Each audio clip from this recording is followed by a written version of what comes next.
Si tu regardes cette vidéo, c'est que tu sais que tu dois agir, mais tu remets toujours à demain. Aujourd'hui, on va casser cette habitude et te donner un plan concret pour avancer vers ta liberté financière. Fini la procrastination, fini les excuses. Prêt? C'est parti.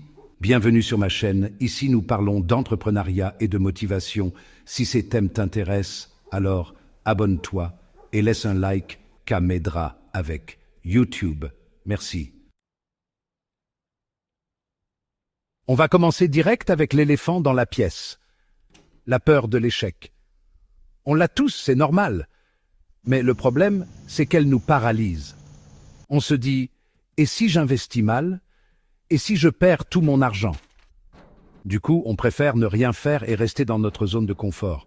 Mais attention, les gars, l'inaction, c'est aussi prendre un risque. Le risque de rien changer à sa vie, de toujours dépendre des autres, de jamais réaliser ses rêves. Deuxième gros blocage. La finance, c'est trop compliqué, j'y comprends rien. Franchement, gérer son argent, ce n'est pas sorcier. Il y a plein de ressources disponibles. Des livres, des vidéos, des applications. Commencez par les bases. Comprendre son budget, épargner un peu chaque mois, investir intelligemment. C'est à la portée de tout le monde, je vous assure. Bon, on est motivé 5 minutes, et après on abandonne? C'est normal, la motivation fluctue. C'est pour ça qu'il faut mettre en place des automatismes, des habitudes. Par exemple, programmer un virement automatique vers votre compte épargne chaque mois. Célébrez vos victoires, même les plus petites. Chaque euro économisé, c'est un pas de plus vers votre liberté. Avant de commencer à courir dans tous les sens, il faut savoir où on va. C'est quoi votre objectif financier? Épargner pour un apport, pour un appart? Investir pour votre retraite? Notez-le noir sur blanc, soyez précis. Avoir un objectif clair, c'est comme avoir une boussole, ça vous guide et ça vous motive à avancer. On n'est pas obligé de tout révolutionner du jour au lendemain. Commencez par de petites actions, mais faites-le régulièrement. Par exemple, vous pouvez ouvrir un compte d'investissement avec seulement quelques euros. Ou alors, vous pouvez économiser 10% de votre salaire chaque mois. Ça peut paraître peu, mais sur le long terme, ça fait une énorme différence. Le plus important, c'est de commencer et de prendre de bonnes habitudes. C'est bien beau de parler, mais maintenant il faut agir. Alors, tout de suite, prenez un papier et un stylo et notez votre objectif financier principal. Ensuite, écrivez une action que vous pouvez faire aujourd'hui pour avancer vers cet objectif.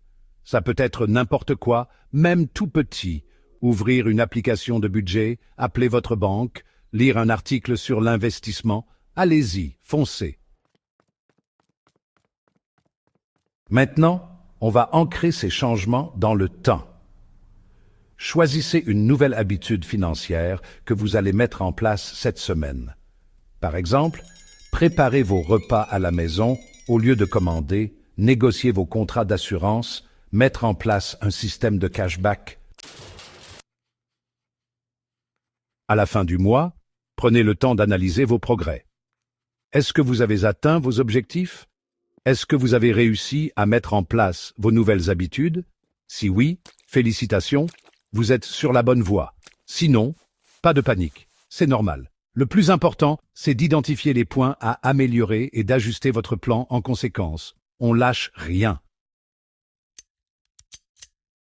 Voilà, vous avez toutes les clés en main pour prendre votre avenir financier en main.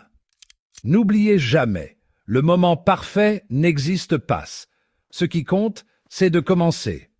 Alors, dès maintenant, écrivez en commentaire ton premier pas, celui que tu vas faire aujourd'hui pour avancer vers ta liberté financière.